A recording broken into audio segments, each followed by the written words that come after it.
Hi, welcome, and thank you so much for your support. Thank you so much for joining us tonight to support A Better Chance and its incredibly important mission to educate and develop young leaders of the world. As we all know now more than ever, it is critical that young people really do help transform the world.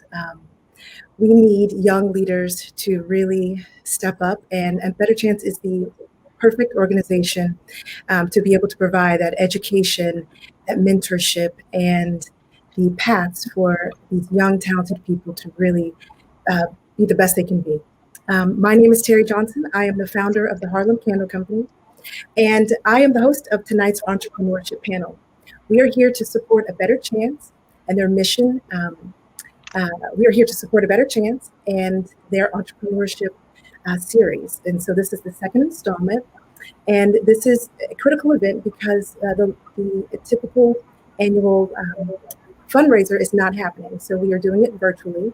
And we are doing three different showcases. We are doing the Alumni Showcase, the virtual luncheon, and the virtual auction, which will all provide critical support to address the $1 million revenue gap head on. Tonight is the second session of the Alumni Showcase, and we've brought together some of our community's brightest entrepreneurs and funders to share how they forged their own paths and created success despite the odds.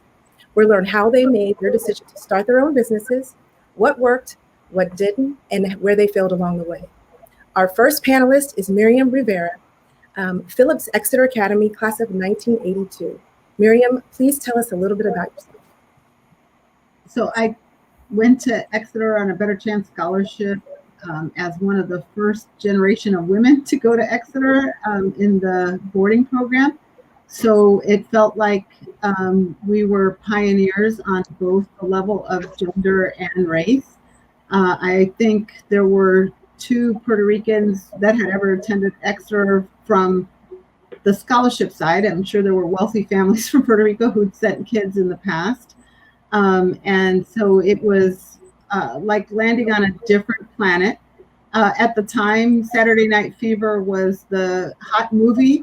And I remember going to Exeter in my 3-piece polyester black suit, thinking I was really sharp, and then running into a bunch of kids wearing clothes from LL Bean that I had never seen before.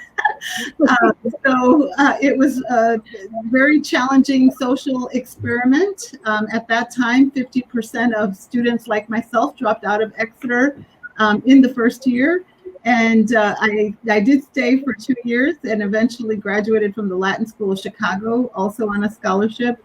But it was a tremendous experience to be part of the Better Chance program, to really be competing against the best students in the country and to realize that I could perform at that level. Amazing. Thank you so much. Next, we have Sheila Marmon, a Better Chance board member and alum of Kate School, class of 1990.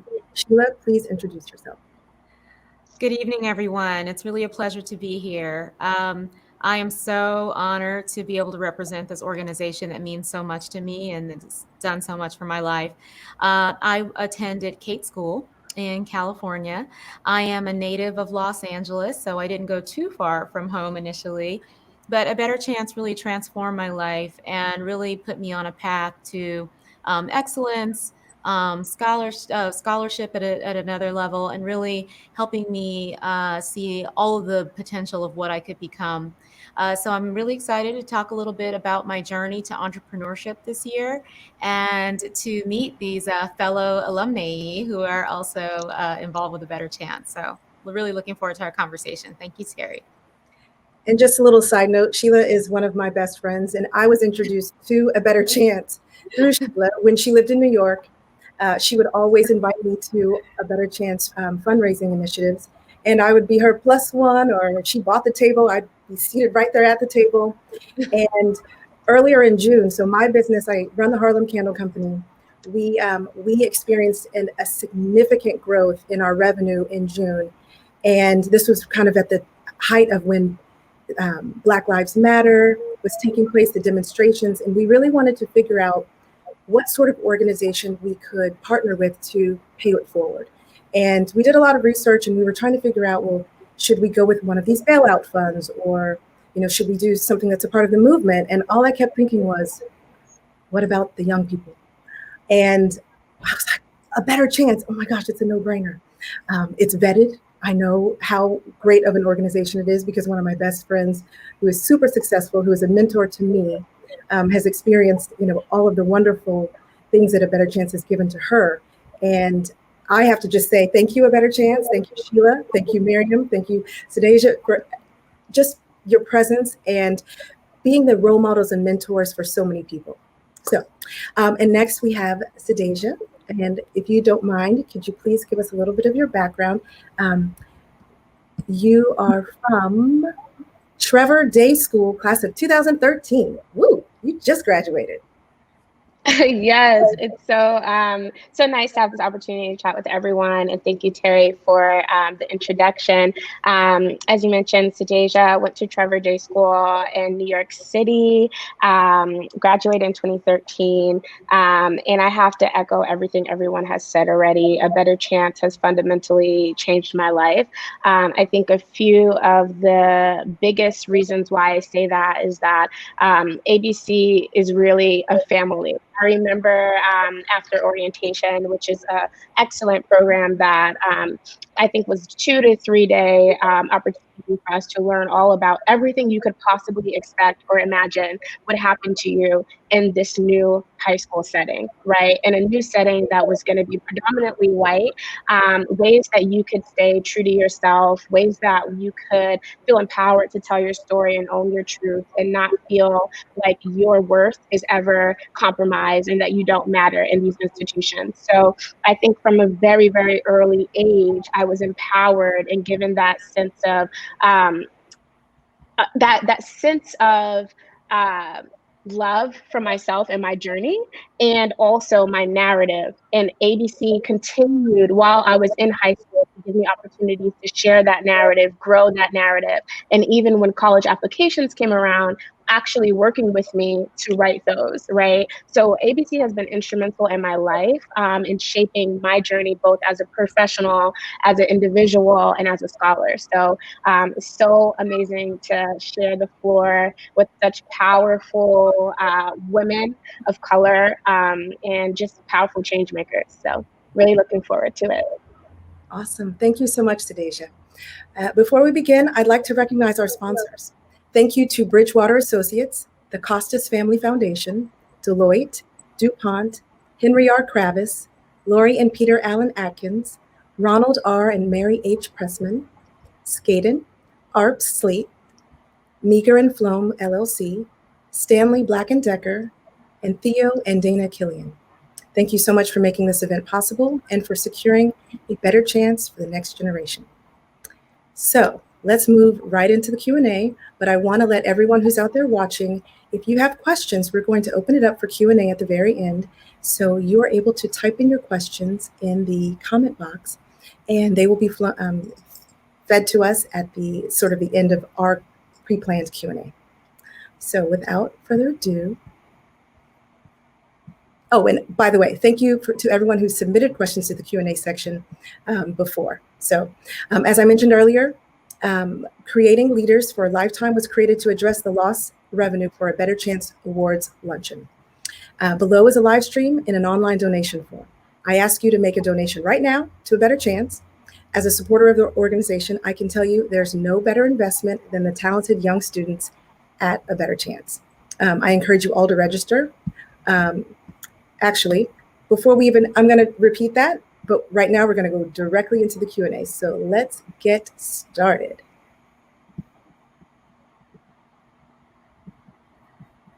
So my very first question, and this is open to all of the panelists, what inspired you to become an entrepreneur?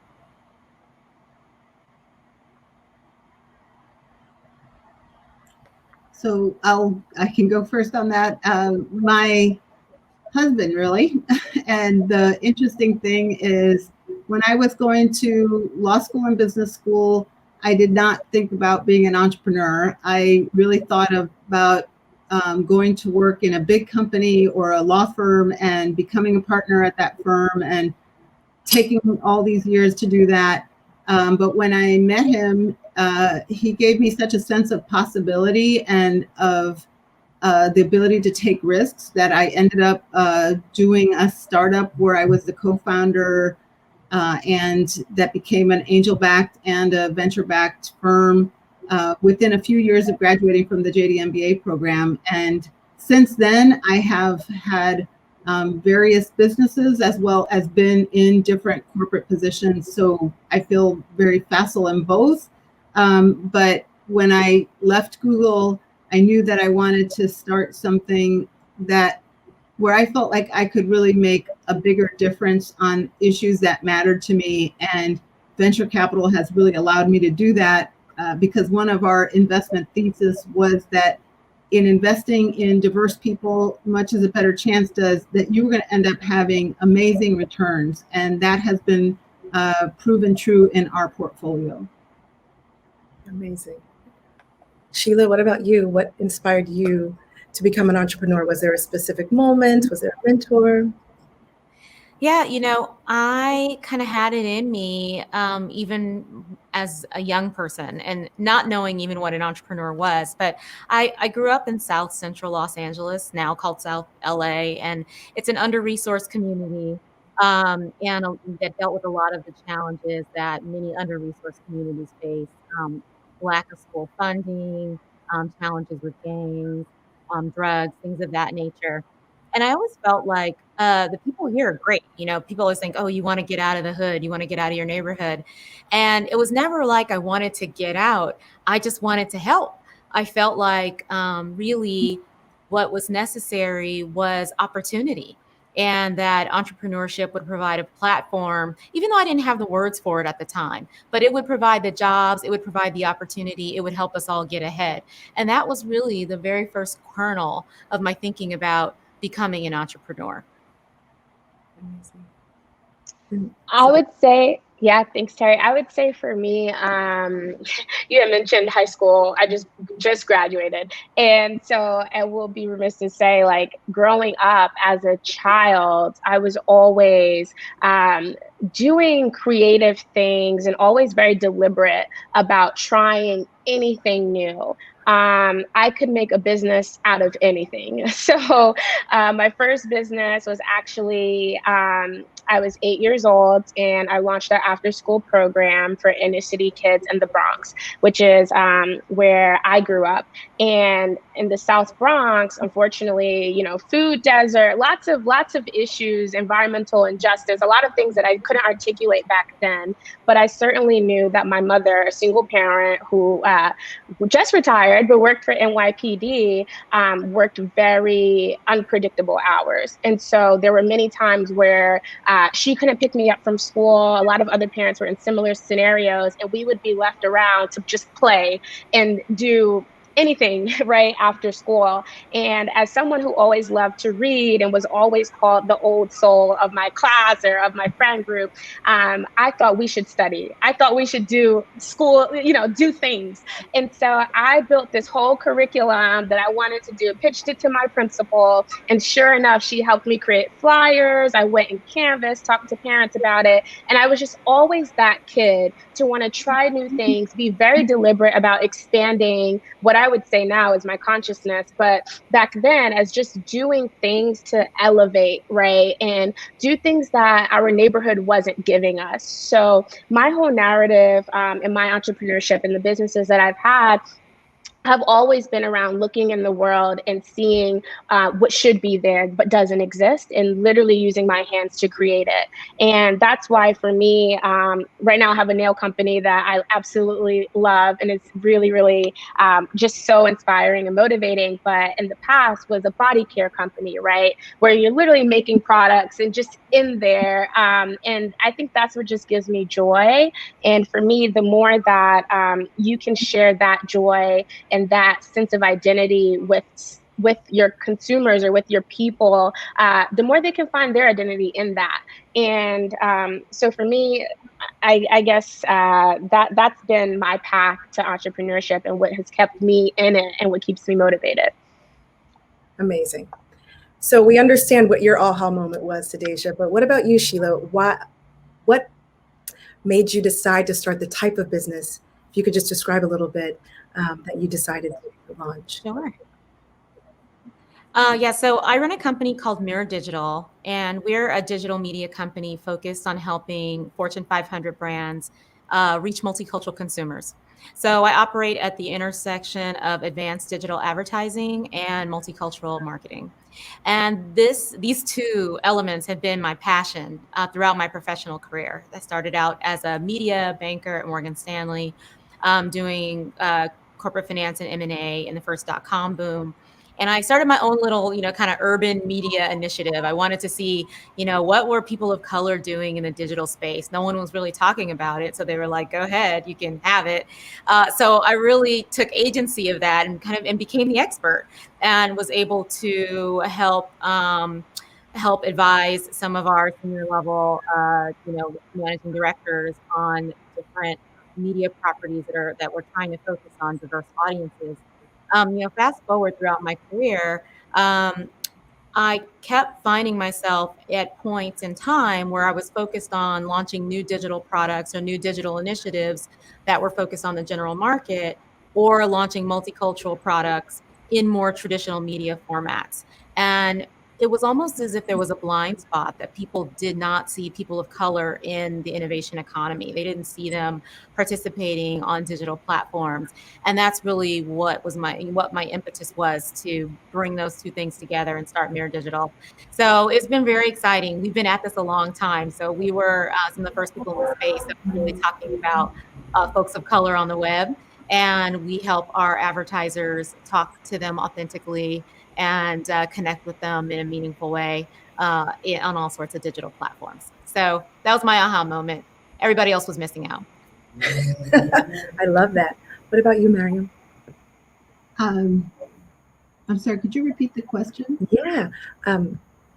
What was your aha moment, and how did you decide to open the type of business that you, you've launched a couple, but in this particular business, the venture capital firm that I run, I had left Google, and I really thought that I was going to be a public company general counsel next. And I met with a number of different CEOs of public companies, and I quickly realized that a good partnership between a CEO and a general counsel has to have a lot of philosophical alignment about how you treat people, how you think about using the legal process to advance the interests of a company. And I did not find that at that time there were people that I really wanted to do that with. And so I thought, oh gosh, what am I going to do next? And I started thinking about the skill sets that I was bringing, and the venture capital skill set was one that I felt I had something to learn, because I do think it would have been boring in some ways to, that was another factor, was just that there were a lot of positions for which I could have applied or I was being recruited, but it felt like, okay, I've actually done more already in my job as Deputy General Counsel of Google than I could have done in a company that was smaller, and the legal team was smaller than the one I already had created and run. And so I wanted to have something where there was some learning I was going to do on the job, but that I felt comfortable enough that I had big pieces of the skill set that was required. And I knew from experiences like some of the partners that I had worked with at the law firm I worked at after graduation had gone on to do venture capital. And I knew that other lawyers had done that as well. So that at least gave me assurance that that was one of the pathways into the field. And then in terms of, there was a study that was done by an African-American VC named Richard Kirby about who is a venture capitalist. And one of the things that he showed was that most VCs aren't even what they advertise for in the press. He showed that most of them had never actually run a startup. Most of them had never been a tech executive, and that most of them were not engineers. And yet almost all of the VC positions articulated those as requirements for jobs. And so I realized that part of what was happening was that the criteria were being changed in order to not have a wide enough lens to encompass a lot of the talented people that, like previous generations, had been able to make good venture capitalists, but might not have been good startup founders, tech executives, or engineers. And while I certainly didn't have an engineering degree, I was a sociology major and then a JD MBA. I did have two of those criteria. And so I decided, instead of trying to join a firm that was trying to screen me out, I would create my own firm and screen myself in. I love it. I love it. So this question is open to each of you on the panel. How did you prepare to create your own business? So what sort of approach did you take, or were there milestones? And then I also want to know, how did you garner support from peers and family and friends? I'll jump in first on that one.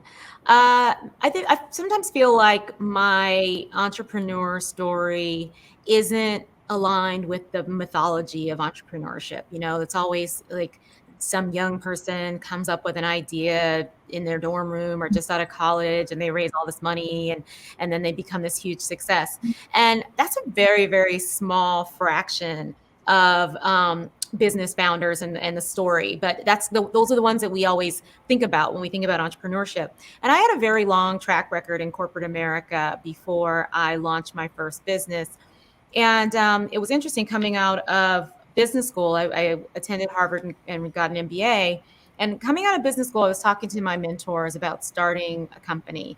And they said to me, you know, you really have to build your toolkit, because as a woman, and particularly a woman of color, you're not going to get the second chance and the third chance that a lot of other founders might get. And so you've got to have a really strong vision. You got to be really well prepared. And so take your time. And I really listened to that guidance and learned how to run businesses in corporate settings. Really learned a broad range of functional skill sets so that I would be fluent and able to work my teams across a number of different parameters of the business. And so all of that was my preparation, you know, kind of over the long term. And then when I got ready to leap, I started saving my pennies. So, you know, launching a business, when your checks stop coming in every 2 weeks from being in a corporate job, you've got to be prepared for that, because you don't want to be distracted by worrying about fundamentals like finances when you're trying to grow an enterprise, because it's all encompassing.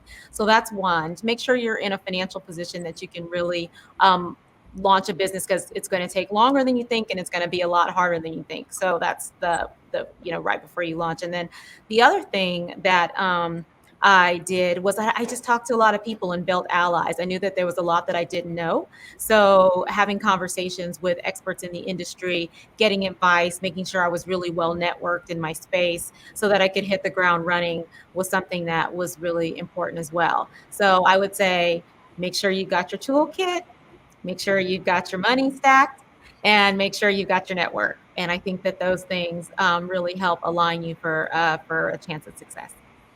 Really quick, you mentioned the finances, making sure that you have money. How did you finance your endeavor? So my endeavor was bootstrapped for a couple of years, and then I did raise some angel financing. Now, I raised a small pre-seed round back in 2013, and it was literally the hardest thing I've ever done. So I felt like it was a major distraction to running my business. I didn't feel like I was getting the traction that entrepreneurs that, you know, kind of fit the archetype typically get, and other male entrepreneurs in my space had received. So I just put my head back down and decided to continue to fund the business through operations. And so since raising that small pre-seed round, I have grown the business. And you know, it's not 100% a year, but it's, you know, north of 30% a year. And we've had some success but it has been really reinvesting the revenue and the returns that we've generated through operations. Amazing. Sedasia, what about you? How did you prepare to create your business?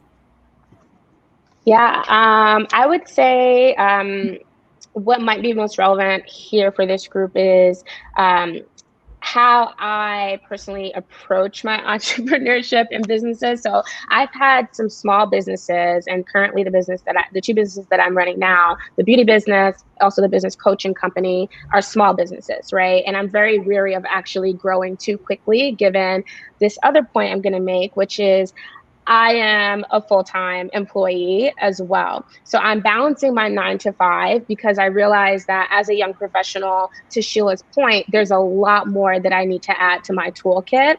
And for all the millennials and young professionals of my generation, I have to say, being mindful of your growth in all ways, your personal and professional ways, and your entrepreneurship journey is so key, because you don't want to grow too quickly that you miss all the other learning and all the other stuff that's on this horizon, right, that you should be adding to your toolkit. And so for me, I have really called myself an entrepreneur at Google in a lot of ways, right? So across Google, I quickly learned that your greatest asset is your network. And it is also not a meritocracy, right? And so you get things done based on who you know, and not in a transactional way, but in a very, what I call almost a spiritual, energetic way, where through being in the pursuit of your passions and what you care about, you gradually meet the right people. And through that, your network grows. I like to see myself as a connector. And the more I can make connections for people, be it their ideas, be it actual other folks, right, that they should connect with, the further we go together. So for me, how I prepare to be an entrepreneur at a place like Google and an entrepreneur, right, is understanding the landscape, understanding and seeking knowledge and connections and opportunities from people in an authentic way, and then going and saying what you want, because oftentimes people will assume that what you're doing is what you want, where we know that in a lot of these corporations, folks get pulled into roles that may not be what they signed up for, right? And so until you can articulate that and say, actually, I want what's over there, or actually, I want to be more closer to the business, then those relationships that you've harvested and built, people can advocate for you. And so I would say those are some of the key themes in how I prepare to seek these opportunities out. And how I sustain them is truly, truly keeping those relationships alive. So in my beauty company, making sure that I have a pulse to my members and making sure that people feel that they are seen in the products and in the products as they evolve has been key. And then the coaching company is really similarly, right? Making sure that there are pulse points throughout to make sure that what we've talked about and what your goalposts are actually being met, or at least action toward. Awesome. Thank you. And Miriam, how did you prepare to create your business, and how did you garner support from peers and family and friends? So in terms of preparation, I would say that my career was a lot of preparation. But one of the things that was really helpful and impactful was some of the ways that Eric Schmidt actually ran Google at the time I was in my position.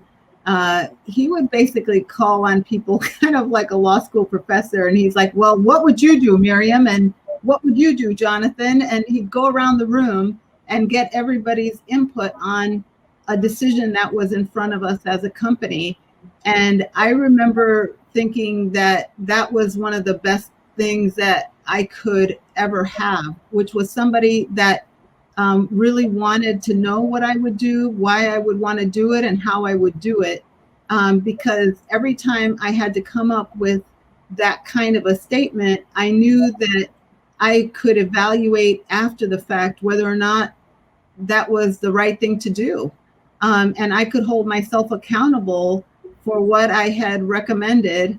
And there were times when, I went back to Eric Schmidt and I said, Eric, I'm sorry, I screwed up. And this screw up is going to cost us $10 million, you know? And he looked at me and he said, Miriam, if we're not making mistakes, we're not moving fast enough. So tell me, what are you going to do about this mistake? And I said, well, here's what I've done already about this mistake. I've already gone and talked with our auditors. I've already asked them to reconsider whether we can change the accounting treatment of this in the future compared to in this interim agreement where I made this mistake. And you know, they think that we can do that. And he goes, well, make it so, you know?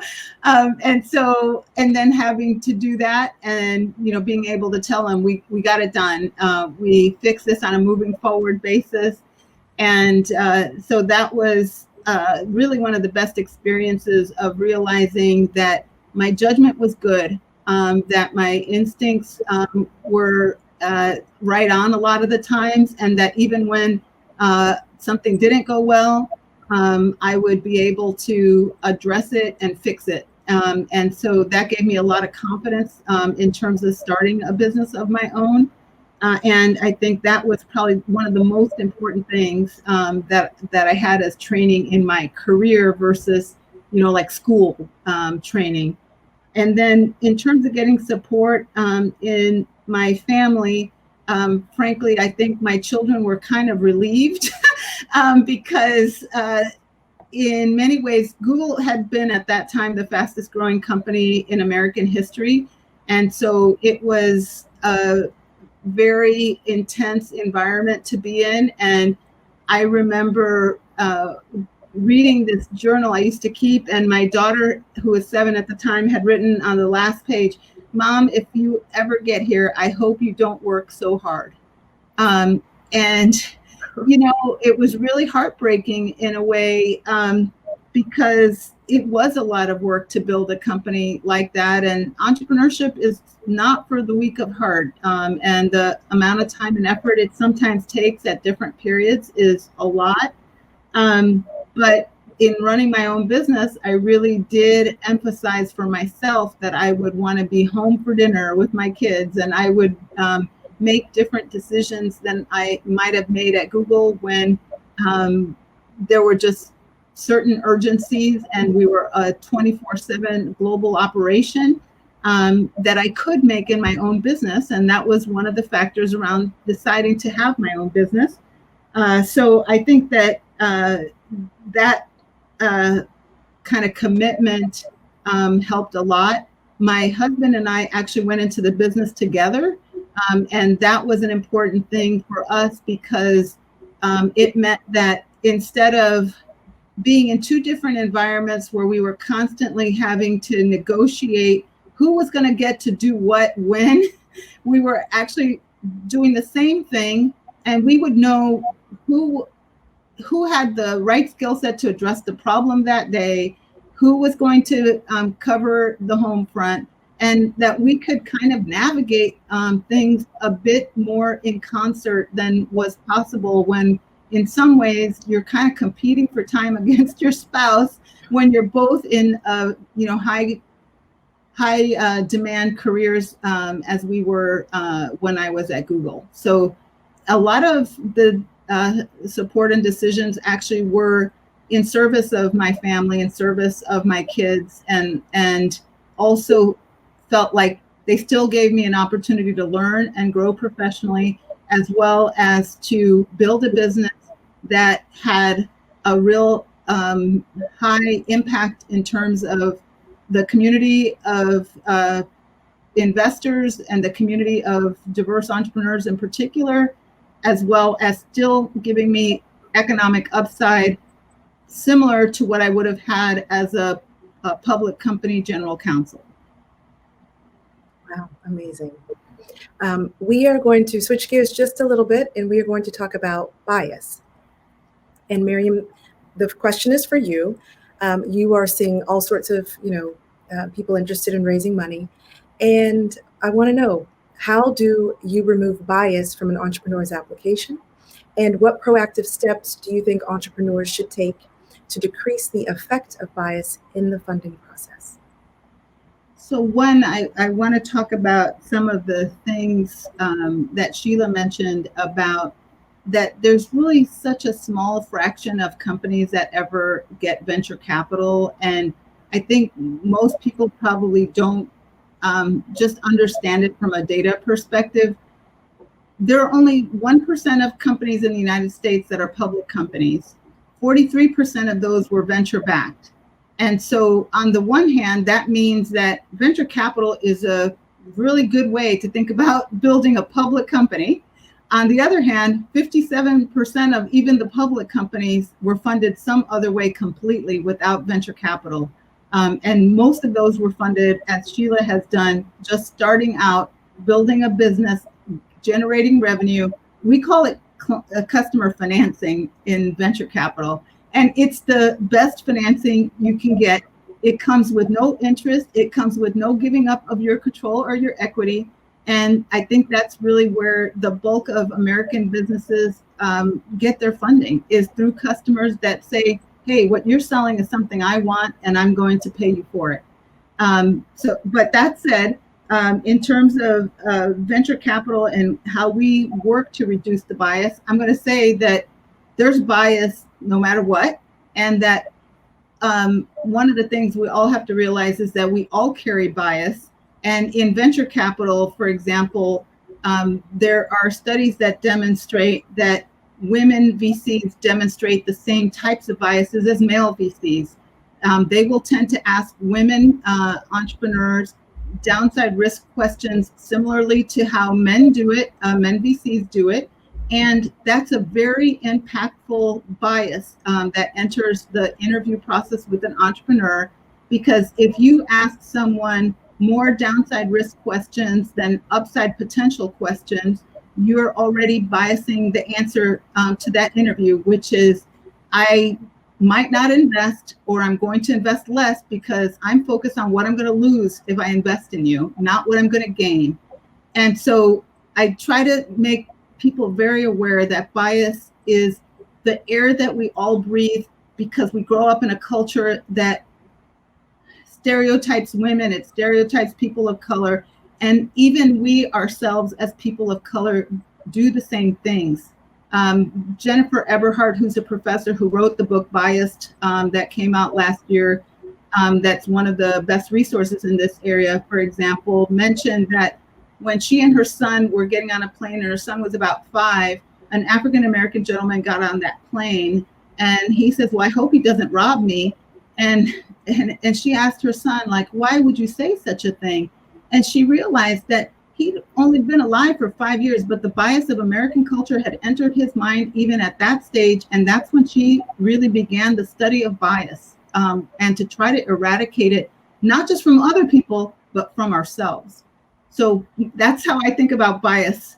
And some of the things that we do to try to reduce the biases in our process are, one, we do a lot of outreach and communications around the fact that we want to see and invest in diverse entrepreneurs and in diverse entrepreneurial teams. And you'll see that on my website, and you'll see it on my LinkedIn posts. And initially, when I started the business, other women would say, do not talk about this kind of stuff. You know, you'll get like pigeonholed, and you'll only get, you know, women CEOs, and no men will come in and take an investment from you. And you know, that's going to be bad for your business. And I just said, well, you know, I think I've got a good way to identify talent no matter where it comes. And so I'm going to try my way, which was the advantage of having your own business.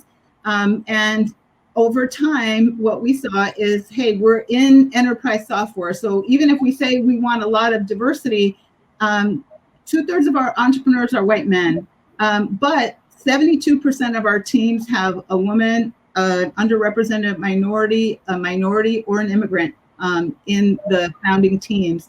And we have, over time, created better processes. So when we start screening our companies, for example, and we get all the way through an investment, we go back every quarter and we look at, well, how many people came into our funnel that were this and were that, and how did they do? Did they actually come out the other end? Did they get investments? Are we investing similar dollars in these companies? So we're measuring, because you can't change what you don't measure. And I think any business person who says they care about diversity and isn't measuring something is not being honest with themselves. The other things that we do are that we have a really quantitative decision-making process around how we evaluate the economic potential of an investment. And we use the same framework and the same kinds of questions, downside risk, upside risk, for every single entrepreneur. We don't change the question, we don't change the criteria. The criteria are that you have to have a 10x probability weighted multiple on our investment for us to invest.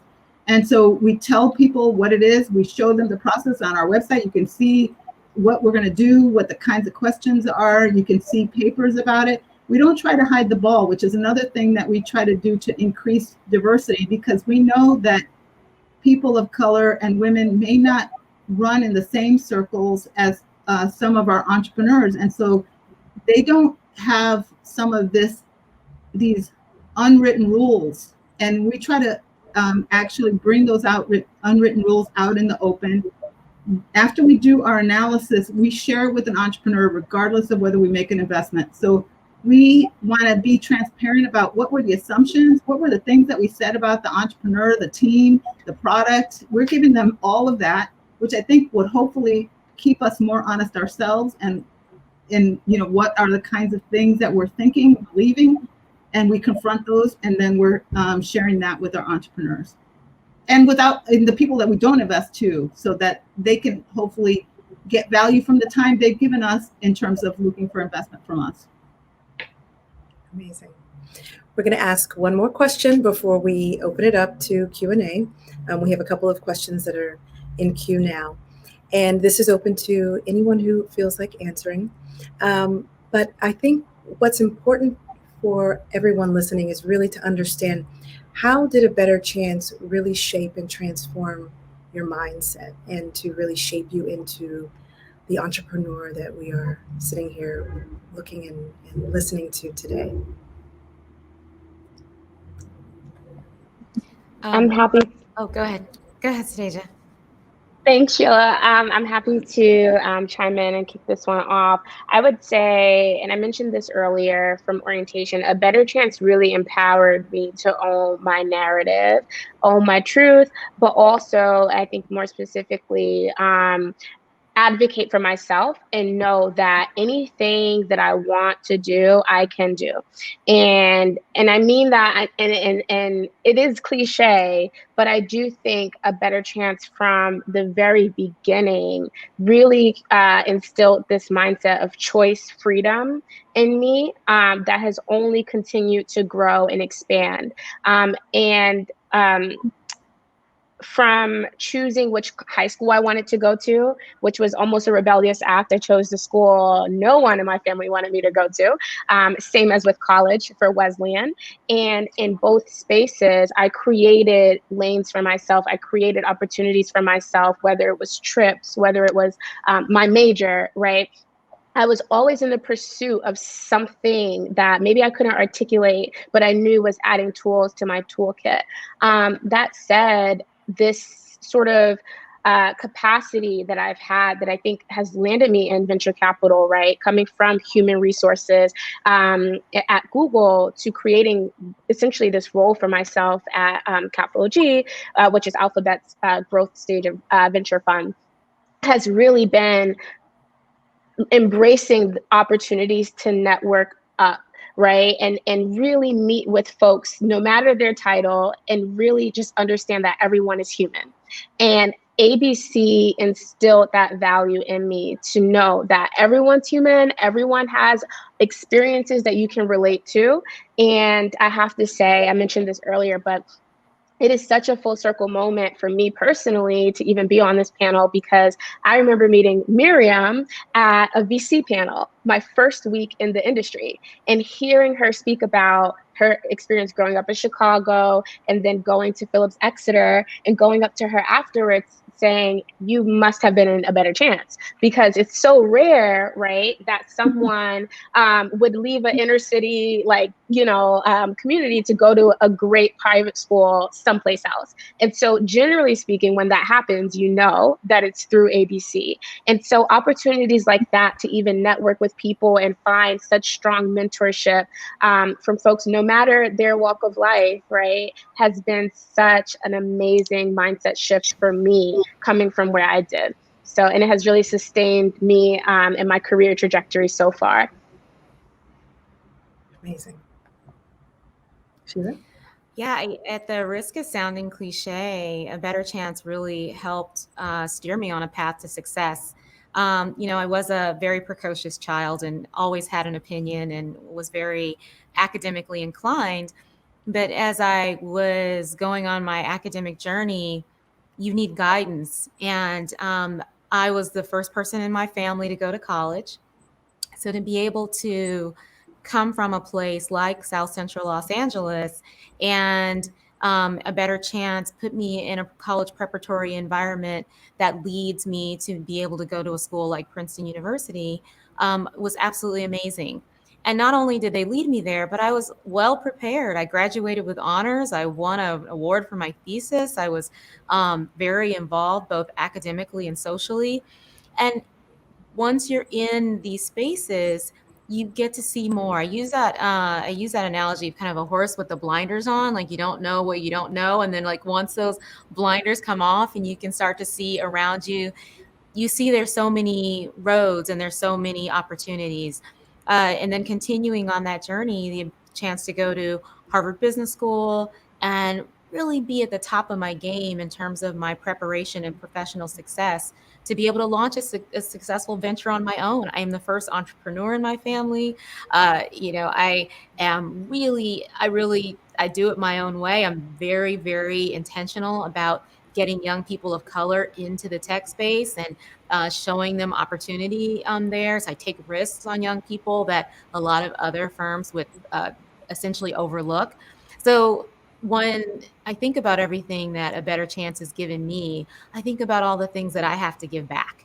And my company provides another avenue for me to do that. So I'm happy to be here and share my story and my experience. And I hope that something that I said might be helpful to someone along the way.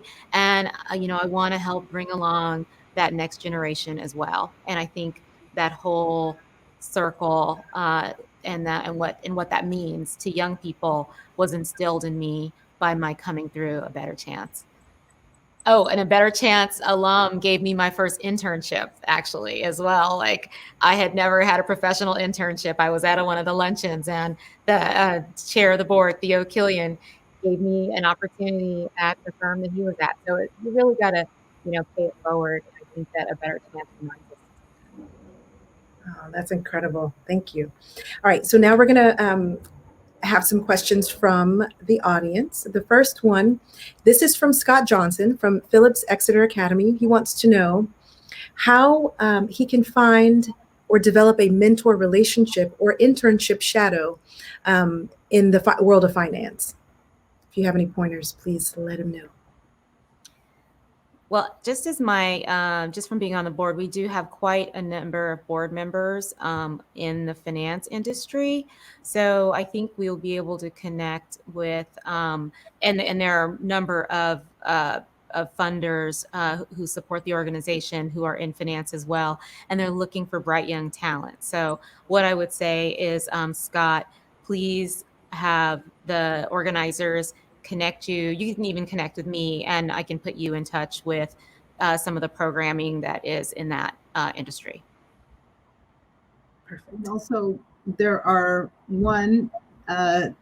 plenty of opportunities within your classmate pool at Phillips Exeter Academy. And I want to echo some what Sedasia talked about, which is this sense of, freedom and choice, and that looking at people as they're just people, and you have an interest and some of that's in common with yours, and finding that overlap with folks in the community at Exeter is something that you should be really thinking about, because that is an incredible network. I can tell you that even in college, I still run across people that were at Exeter, and then, after college and graduate school. And, people really do remember their time at Exeter. They do believe in the capabilities of the other students there. And so it's a really great networking environment in and of itself.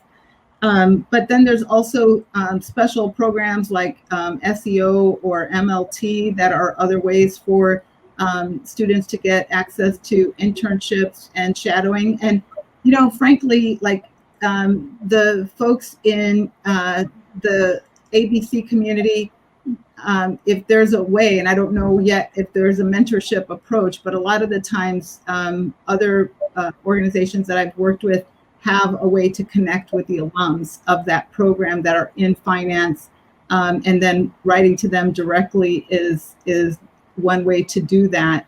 And, I've seen kids do this just cold email or cold outreach based on their interest, and I've seen them get internships or get shadow opportunities. So part of it is just taking that initiative, doing the research, which you're eminently prepared to do at a place like Exeter, and identifying the target of your interest and expressing why you want to do something and how and what you need to be able to do it. Perfect. Okay, we have time for one more question that we're going to take from the audience. And this question is, were your funders all part of your existing network as customers or partners? I'll jump in on when I raised my pre-seed round. My funders came from a variety of sources. I really did work my network and also moved intentionally into circles where I could find potential angel support. So leveraging both my connections at Princeton to tap into some high net worth individuals. My roommates actually formed an LLC and invested in my company, tapping into my Harvard Business School network. They have a very tight angel network, they have a worldwide, they have chapters. So leveraging that group. And then also in Los Angeles, building relationships with people who were well-known in the industry and influential so that I could build momentum and garner some support. So I would say that it really was a mix of who did I know and who did I make sure and get to know so that I could get this done. And it was still hard. Yeah. Venture capital is a little different in that you can definitely use your own networks to access capital. And there are big pools of capital that are just in the business of investing in venture capital firms. And so we used a variety of approaches, very similar to what I recommended, actually, which is, yes, we went to our own networks and we raised capital from people that we knew. We asked people in our networks to refer us to people that were investors, either professional or angel investors. And we, used as many as possible warm referrals, because I can't emphasize enough, like if I wrote a cold letter to a wealth manager at some big company, my chance of getting an interview, the first round interview, probably very little. But if I did that through a contact that was a trusted contact of that person, my chance probably goes up to 50-80%. So I think it's really important to not use your own network only, but keep moving down that pathway to the people you're trying to reach. Perfect. Okay, so we are wrapping up. I want to thank everyone for tuning in. Thank you for everyone who submitted questions. And as I mentioned earlier, Creating Leaders for a Lifetime was created to address the lost revenue from a Better Chance Awards luncheon. Below this live stream is an online donation form. I ask you to make a donation right now to A Better Chance. As a supporter of the organization, I can tell you there is no better investment than the talented young students at A Better Chance. I also encourage you all to register for Creating Leaders for a Lifetime virtual luncheon, which is scheduled for Friday, October 9th at 7 p.m., featuring Innovator Award recipient Brian Crater from Bridgewater Associates. You can register for the event by clicking the navigation bar above and selecting Virtual Luncheon. Before we leave, I'd like to give each panelist an opportunity to say any final words. So Miriam, would you like to close us out? I think just some of the wisdom that I've heard here that I want to echo is invest and bet on yourself. People are people, so get out of your own way and just approach people from that place of passion and shared vision of what you're trying to do, what they're trying to do, and build those alliances like what Sedasia is doing across Google and in her business too. Amazing. Sheila? One question that we didn't get to was what's the most fun part of being an entrepreneur? And so I did want to touch on that. Being an entrepreneur, I just get to create and I get to make something new, and I get to move the company in the direction that I think is exciting and interesting, and that can also contribute to helping move communities of color forward, as well as make money for myself and for my investors. So I think getting to do all that in one mix of a day is pretty unique. And it goes to Miriam's point, once you have your own business, you do have that flexibility, and I find it really exciting. So I'll sign off there with that. Okay. And Sedasia, any last words? Yes, I would add just do what makes you feel alive is such a cliche way to put it, but I do think that as people of color, which are the folks that ABC is investing in, a lot of youth, right, may not be have opportunities to be youthful and playful, right? Because many of us are growing up in neighborhoods where you've got to be way wiser beyond your age, or maybe you're taking care of family and your younger siblings. And so for me, entrepreneurship has been such a wonderful way of restoring that playful energy and actually being able to feel youthful despite maybe my childhood not always providing opportunities to play.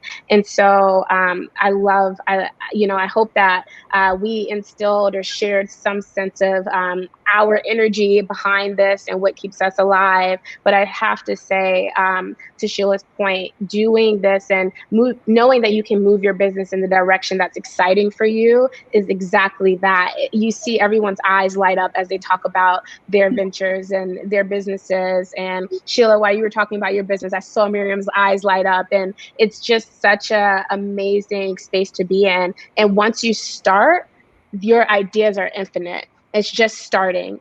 And so have fun with it, bring your toolkit and play. Thank you, ladies, so much. Thank you, everyone who tuned in. And we look forward to seeing you at our next session, Creators of Color, on Tuesday, October 6th, which features authors and a Better Chance alumni, Roxanne Gay, Tucci Oyunbonchi, and Krishanda Lee Perez. So until next time, thank you very much, and make sure that you donate today. Thank you.